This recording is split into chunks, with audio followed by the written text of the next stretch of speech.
lo que me gustaría discutir es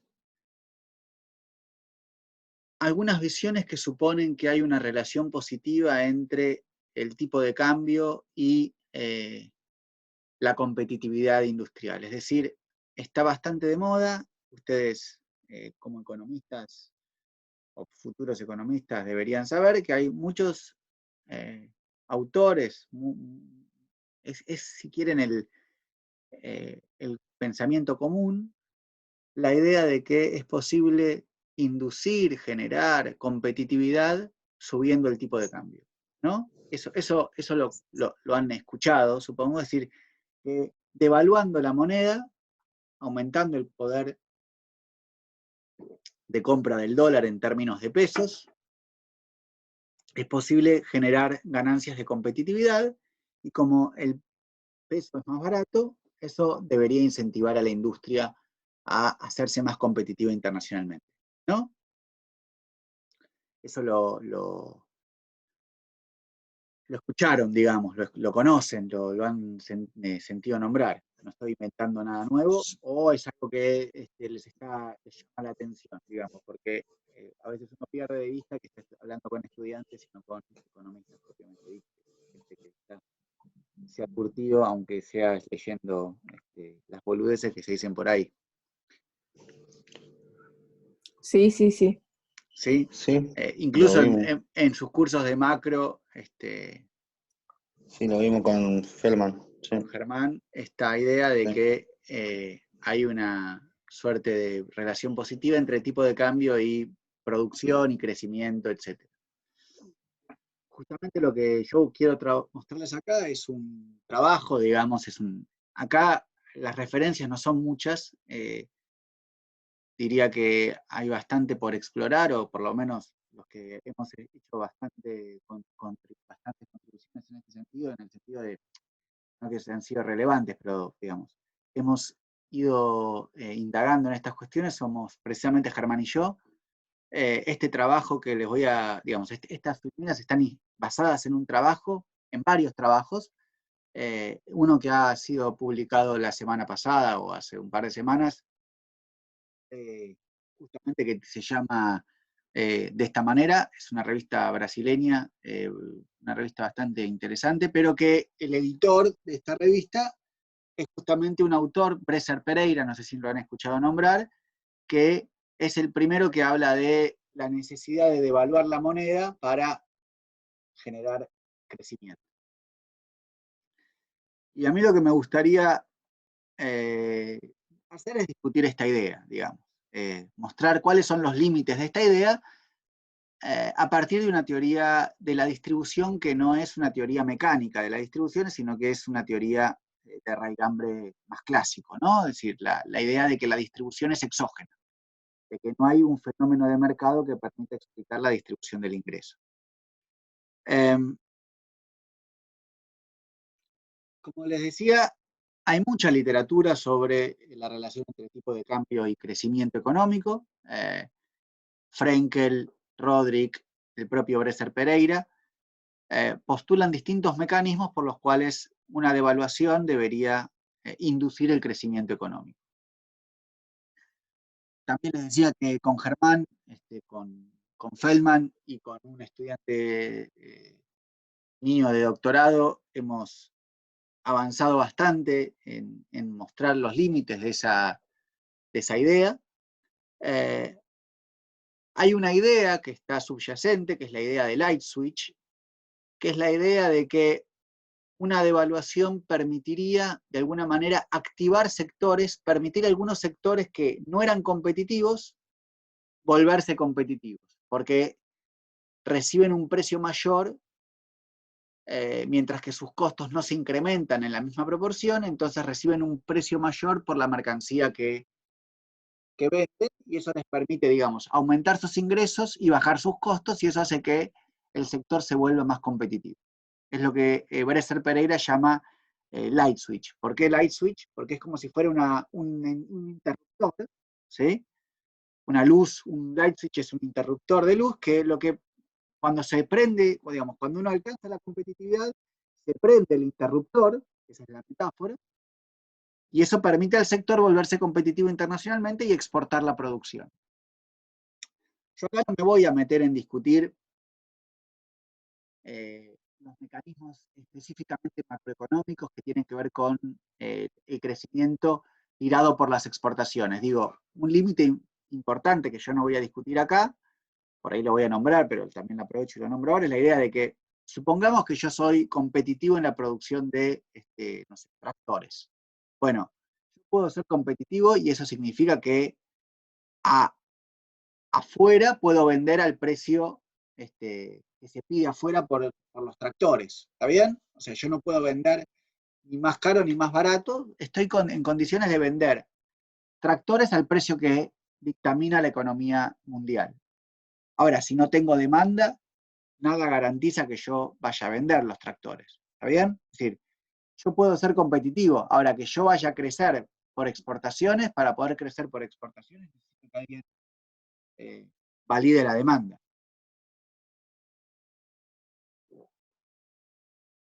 Eso no lo vamos a discutir aquí porque acá esto no es un curso de macro. Lo que sí quiero discutir aquí es la idea de que un tipo de cambio competitivo permite diversificar, incorporar sectores que antes no eran productivos. O sea, si yo devalúo, tengo una cierta estructura productiva, y devaluando permito diversificar esa estructura, incorporar, por ejemplo, la producción de tractores que antes no era competitiva. ¿Y por qué está relacionado con lo que veíamos en las clases pasadas? Y bueno, porque esencialmente vamos a afrontar la cuestión como si fuera un problema de selección de técnicas. Vamos a tratar de justificar, voy a tratar de mostrarles que el problema de la competitividad internacional se puede afrontar como un problema de selección de técnicas e incluso también incorporar algunas cuestiones de qué pasa cuando la economía en cuestión produce bajo condiciones de renta. O sea, el sector competitivo es el sector que produce renta diferencial. O sea, cuando mi sector competitivo es básicamente la producción de alimentos, ¿qué pasa con la devaluación si funciona o no funciona? Entonces, lo que yo quiero considerar aquí es una economía que produce tres bienes, o es capaz, en principio, de producir tres bienes. Un bien no transable, que es un bien de capital no transable. Un bien no transable es un bien que no se produce ni se importa afuera, digamos, no se exporta ni se importa, sino que se produce solo domésticamente, y a todas luces es lo mismo para la producción de ese bien, salvo para alguna cosa que vamos a decir aquí, que haya una economía abierta o no, digamos. Es como si sus condiciones de producción se determinan en la economía en cuestión, así que vamos a trabajar como si fuera una economía cerrada. Un bien no transable es un bien que por definición no se exporta, entonces no me importa lo que me puedan pagar afuera porque no lo puedo exportar, y como no se importa, no enfrento a la competencia de bienes similares extranjeros, ¿está bien? ¿Por qué? Porque no se puede importar por alguna razón, ¿sí? Por una cuestión técnica, porque es imposible importar por los costos que tiene, porque afuera no hay el método productivo para producir el bien que yo produzco, o porque simplemente por ley está prohibido, entonces funciona a todas luces como un bien no transable. Es decir, hay restricciones que impiden la importación de un determinado bien. Y hay después dos bienes que sí están expuestos a la competencia internacional, que van a ser nuestros bienes de consumo transables, C e I, pero que vamos a denominar en general con la letra genérica T. ¿Está bien? ¿Cómo son las condiciones de producción? Digamos, ¿qué es lo que tenemos en mente cuando estamos pensando en este tipo de producción? Bueno, vamos a pensar que hay un bien no transable que se produce solo con trabajo, ¿ok? LNT es la cantidad de trabajo necesaria para producir una unidad del bien no transable, o sea, sería nuestro famoso coeficiente de trabajo, y un bien transable, o sea, dos bienes transables, que se producen con trabajo, con el bien de capital importado y con el bien no transable. Es decir, el bien de capital no transable se utiliza en la producción de los bienes transables, que además requieren trabajo y un bien de capital importado para ser producido. K sub T es la cantidad unitaria del bien de capital importado para producir el bien transable T, que puede ser C o I, digamos. K sub C es la cantidad del bien de capital necesaria para producir el bien de capital, el bien transable C. K sub I es la cantidad del bien de capital importado necesario para producir una unidad del bien I. BNT es la cantidad unitaria del bien de capital no transable para producir el bien transable, y si T toma la letra C, es BNC, es la cantidad del bien de capital no transable para producir una unidad del bien C, y lo mismo para BNI. O sea, BNC y BNI no tienen por qué ser el mismo coeficiente. Y K sub C y K sub I tampoco. ¿Está bien eso? Digo, yo acá estoy simplificando, ahorrando notación, pero si no tendría que tener una letra para cada uno de los bienes que estoy produciendo en esta economía. ¿Se entiende la notación? Estamos... Sí. ¿sí? Nosotros con esto lo que vamos de alguna manera a demostrar es que sí, bajando el tipo de cambio se vuelve más competitivo por el lado de los costos. Vamos a cuestionar esa idea. O sea, lo A que vamos a cuestionarla. cuestionar esencialmente, primero vamos a demostrar que tipo de cambio alto no es otra cosa que salarios bajos. Lo que vamos a Claro. tratar de argumentar es que no es cierto que salarios bajos permitan incorporar sectores a la producción. O sea, diversificar la industria. Eso es lo que vamos a tratar de argumentar. O sea, vamos a argumentar contra todas las tesis que sostienen que un tipo de cambio alto es beneficioso para la industria. Buenísimo. Uh-huh. ¿Héctor, alguna pregunta? No, no, profe. No, Ferman nos decía que si perdíamos, viste, contra el dólar, que perdíamos competitividad en la moneda nuestra de peso, Sí. del peso. O sea, Si nos volcábamos mucho al dólar, perdíamos la competitividad del peso. Siempre. a ver, no sé bien qué decía Germán. Es cierto, si vamos al dólar, el peso se deprecia. Una depreciación es un aumento del precio del dólar, digamos, cuando el dólar se deprecia, cuando el peso se deprecia, se necesitan más pesos para comprar un dólar. El dólar se encarece o se aprecia. El peso se aprecia cuando se necesitan menos pesos para comprar un dólar. ¿Ok? Digo, Lo que él discutía siempre era con Jorge, que quería que dolarizar el país. Entonces le decía, no, tenía competitividad si dolarizabas el país con el cambio 1 a 1, también se perdía. Cuando estaba el cambio 1 a 1, sí. O sea, eso cuando... explicaba.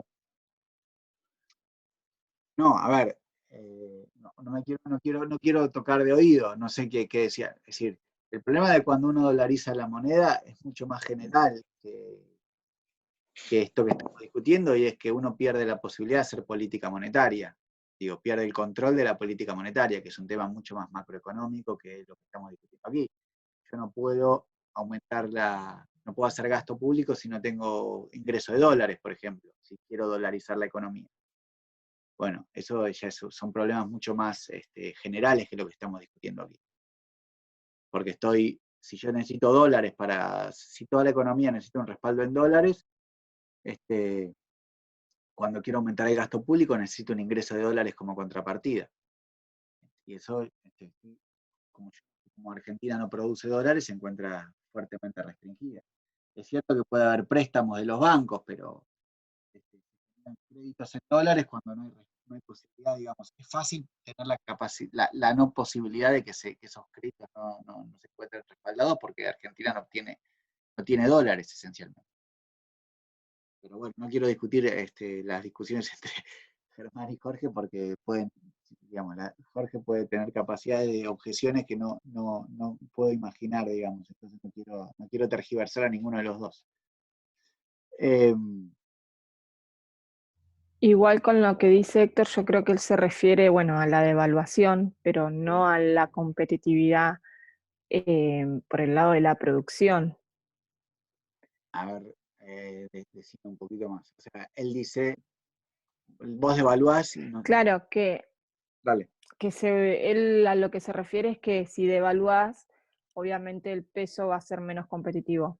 Pero acá, cuando se habla de competencia, es de que si vos subís el dólar, bajás los precios de producción, obviamente por el salario, entonces se hace más competitivo con el mundo tu producto, porque lo puedes vender a un menor costo.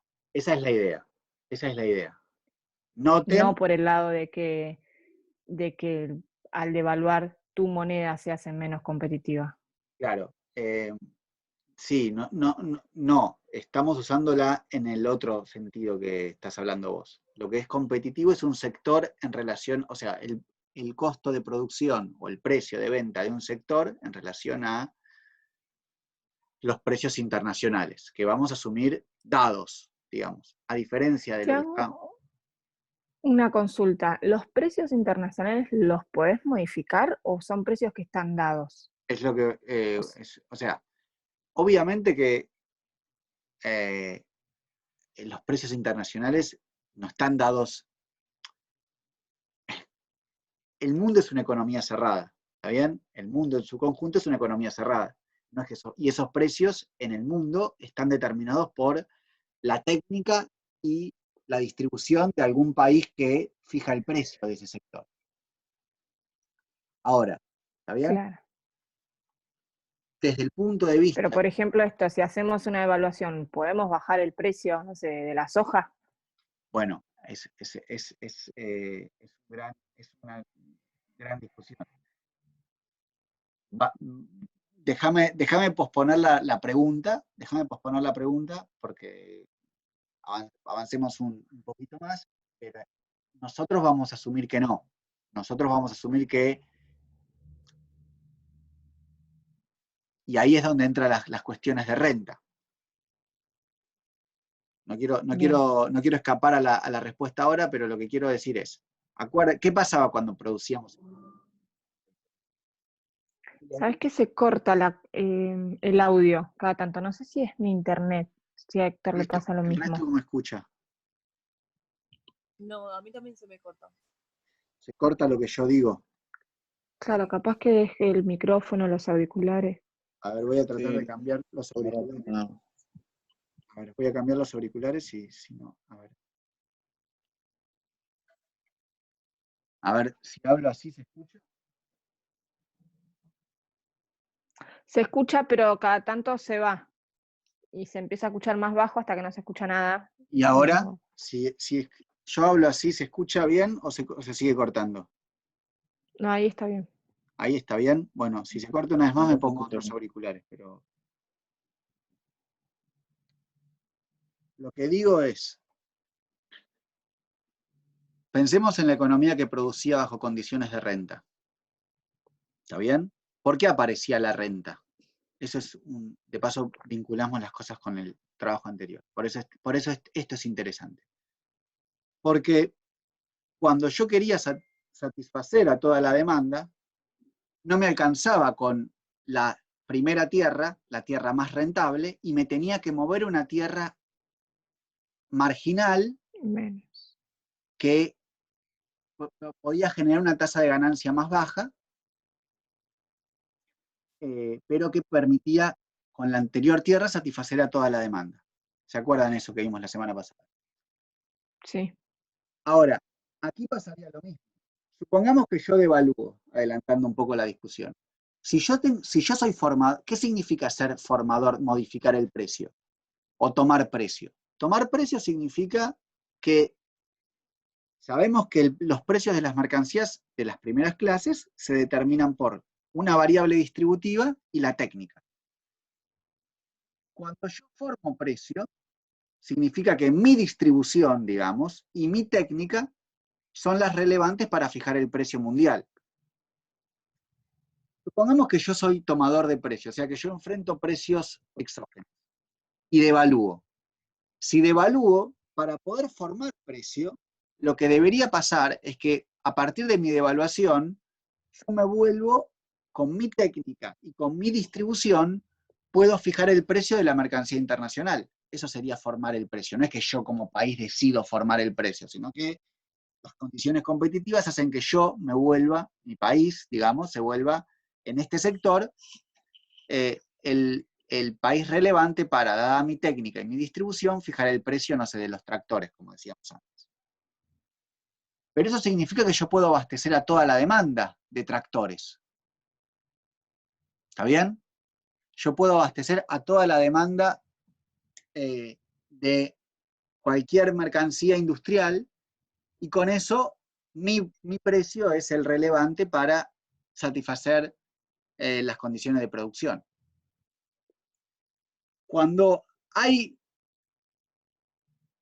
economía por países, es difícil pensar que una economía como la Argentina, un país pequeño con condiciones estructurales, digamos, pequeñas, no sé cómo decirlas, que no opera con grandes economías de escala porque su mercado es pequeño, pueda modificar, digamos, sea capaz de abastecer a toda la demanda mundial simplemente por la devaluación. Si eso pasara, uno puede pensar que el país en cuestión pasa de ser tomador de precios a formador de precios. O sea, yo devalúo y yo me podría volver la mercancía, digamos, el sector competitivo en la mercancía que vendo. Cuando nosotros suponemos que eso no pasa, el supuesto de ser tomador de precios tiene sentido, porque yo no modifico el precio de venta, porque yo no modifico, digamos, el precio marginal.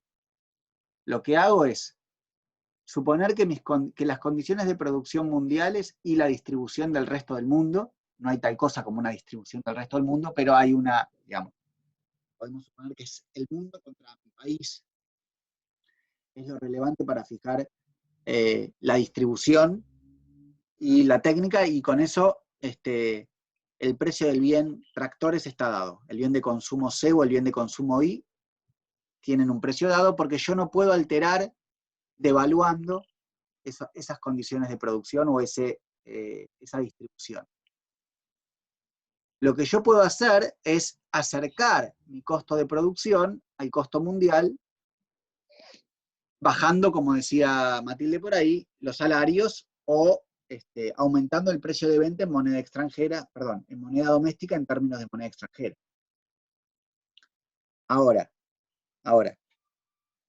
noten que no solo utilizo insumos domésticos, sino que utilizo insumos importados. Cuando yo devalúo, por un lado abarato los costos domésticos, básicamente el salario, pero por otro lado encarezco, en términos de pesos, el costo de los insumos. ¿Sí? Ahora vamos y ahí hay dos fuerzas que se contraponen. De todas maneras, a nosotros no nos va a interesar lo que ocurre con un único sector, sino que nos va a interesar entender lo que ocurre con dos sectores al mismo tiempo para poder afrontar esta cuestión como si fuera un problema de selección de técnicas. Pero ahora vamos a meternos un poquito más en esto para no hablar tan en abstracto. ¿Qué tenemos aquí? Aquí tenemos los costos de producción que los vamos a llamar precios de oferta, es decir, PSNT es el precio de oferta del bien no transable y PST es el costo de producción o precio de oferta del bien transable, ya sea C o ya sea I. precio de oferta del bien no transable, como solo necesita trabajo para ser producido, es el salario doméstico multiplicado por el coeficiente de trabajo, multiplicado por la tasa de ganancia bruta, 1 más R, porque asumimos que los salarios se pagan al inicio del proceso productivo. Asumimos que se pagan al inicio del proceso productivo porque si pagaran al final del proceso productivo, el sector no transable sería un sector no capitalístico, en el sentido de que no generaría ganancia. No habría ganancia por producir en ese sector, y entonces sería poco interesante estudiar la producción del bien no transable si es un bien no capitalista. ¿Qué tenemos en el lado de los costos de producción del sector transable, digamos? Tenemos los costos salariales multiplicados por el respectivo coeficiente de trabajo, los costos de bienes de capital. ¿Qué es el bien de capital? El costo del bien de capital es el precio internacional del bien de capital, PK estrella, que es un dato, multiplicado por el tipo de cambio. Yo traduzco a moneda doméstica el costo internacional, por ejemplo, si PK estrella es $1 y E son 70 pesos, E por PK estrella es el precio doméstico del bien internacional, que es 70 pesos. Multiplicado por la cantidad de ese insumo necesario para producir una unidad del bien industrial. O sea, transable, COI. Más la cantidad total del bien industrial no transable necesaria para producir una unidad del bien transable, ya sea T o I, digamos, recuerden que esta T va a ser C o I, dependiendo del bien que estemos considerando, y el BC y BI van a ser valores distintos, como de la misma forma que KC o KI son números distintos, digamos, coeficientes distintos, multiplicado por, y acá distinguimos entre precio de oferta y precio de demanda del bien no transable, pero en el caso del bien no transable no va a haber problema porque el precio de demanda es el precio de venta, y el precio de venta del bien no transable tiende a coincidir con los costos de producción domésticas, porque si no se cubren los costos de producción domésticos, el precio del bien no transable no cubre esos costos y no se produce, no se puede importar. Así que en este caso, en el caso del bien no transable, no hay problema de, digamos, igualar el precio de oferta con el precio de demanda, el costo de producción con su precio de venta. O mejor dicho, el costo de producción doméstico del bien no transable determina su precio de venta. ¿Está bien? El precio de producción de venta va a ser el que permita cubrir los costos, incluida la tasa de ganancia normal. ¿Qué son los precios de venta? Ah, qué mal, no se eliminó. ¿Qué son los precios de venta? Los precios de venta son, digamos, así como el costo de producción es el mínimo precio al que están dispuestos a vender los productores, el mínimo precio, porque dentro de ese precio incluimos en el costo de producción la tasa de ganancia normal, en el precio de venta es el máximo precio que están dispuestos a pagar los consumidores. En el caso del bien no transable, como les decía recién, ese precio de venta necesariamente tiende a coincidir con el costo de producción del bien no transable, porque la única posibilidad que hay es producirlo domésticamente al bien no transable. Y si no se cubren los costos, el bien no transable no se produce. Digamos. Aquí no hay ninguna diferencia con las ecuaciones de precio de Sraffa que estábamos considerando en las clases anteriores.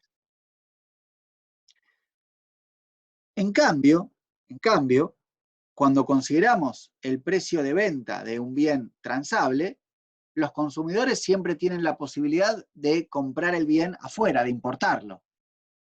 Aquí yo no estoy considerando costos de transporte o impuestos que podríamos agregarlos sin cambiar la lógica.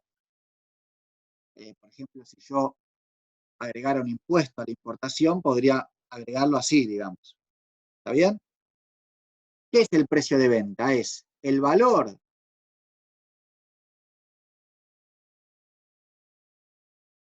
del tipo de cambio multiplicado por el precio internacional del bien transable, ya sea el precio del bien C o el precio del bien I. Si de nuevo el precio del bien transable, no sé, del bien C es $2 y el tipo de cambio es 60 o 90, dijimos, digamos, con el impuesto, ya está metido el impuesto ahí, el impuesto país. Bueno, lo máximo que yo estoy dispuesto a pagar un bien C acá son 180 pesos. ¿Se entiende? No voy a pagar más, yo no compro en Argentina porque soy un patriota. Yo digo, el consumidor doméstico compra donde es más barato, y si es más barato comprar afuera, va a comprar afuera. Lo máximo que está dispuesto a pagar es entonces el valor del tipo de cambio multiplicado por el precio internacional del bien en cuestión. ¿Se escucha bien ahora o se sigue escuchando entrecortado? No se escucha bien, profe. Gracias. ¿Se entiende? Entonces, cuando el bien es sujeto a la competencia internacional, el precio de demanda no tiene por qué coincidir con el precio de oferta. Lo que sabemos es que el bien se va a producir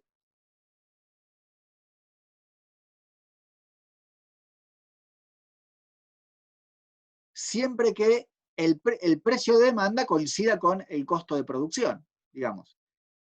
Si el valor de afuera es 180 pesos y yo puedo tener un costo de 180 pesos, voy a ser competitivo internacionalmente. ¿Está bien? Voy a poder producir para afuera, si hay demanda voy a exportar y voy a poder llevarme la tasa de ganancia normal de la economía. Fíjense que ambos sectores, todos los sectores, tienen la misma tasa de ganancia, exigen la misma tasa de ganancia normal.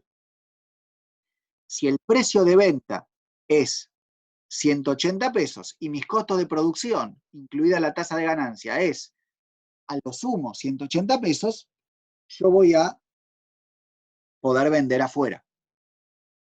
Es decir, voy a vender adentro y voy a vender afuera.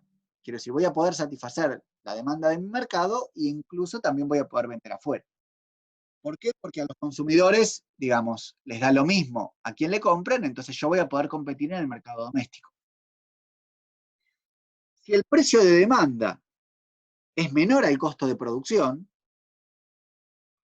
no hay ninguna razón para la cual yo voy a poder vender mi producto, porque para poder vender mi producto yo debería bajar los costos, y bajar los costos, dado los salarios y dado el tipo de cambio, implica resignar un poco de tasa de ganancia. Y yo no quiero resignar tasa de ganancia como productor porque me puedo ir a producir otro bien, por ejemplo el no transable, y ganar la tasa de ganancia normal. ¿Ok? Mientras que si el precio de demanda es mayor al precio de oferta, o sea, si el precio de venta afuera es mayor al precio de demanda, al precio del costo de producción, si los bienes son industriales, la competencia puede hacer subir el precio de producción subiendo alguna de las variables distributivas. O sea, si yo pago salarios y pago un tipo de cambio dado, si el precio de demanda, si el precio de venta es mayor al costo de producción, esa diferencia me la puedo apropiar yo como capitalista subiendo la tasa de ganancia. Y eso ocurre porque como el bien es industrial, no tengo un factor fijo que me limite en principio mi expansión. Y la forma en que yo tengo de hacer ejercer la competencia es subiendo el precio hasta que coincida con el precio internacional que asumimos dado.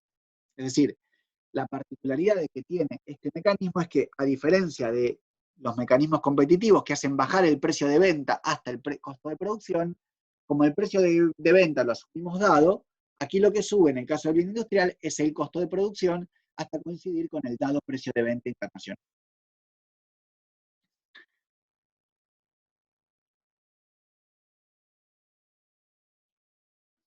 Uno entonces lo que puede hacer, y aquí nos empezamos a adentrar un poco en la cuestión más analítica, es igualar el precio de demanda y el precio de oferta para cada bien T, o sea, para cada bien, o el bien de consumo C o el bien de consumo I, puedo establecer si igualo, voy para atrás un minuto, si en vez de poner el precio de oferta aquí, digamos, lo igualo con el precio de demanda, con este precio de demanda,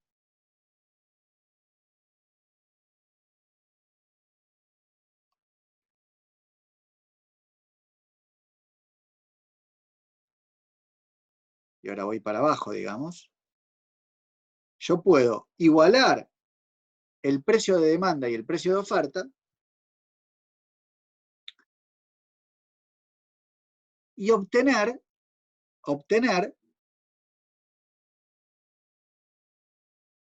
una relación entre, escuchen aquí, entre el tipo de cambio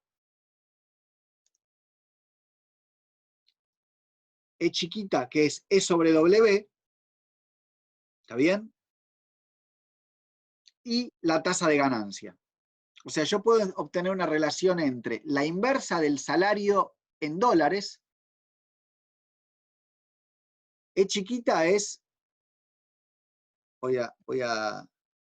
E chiquita es, ahí, E grande sobre W.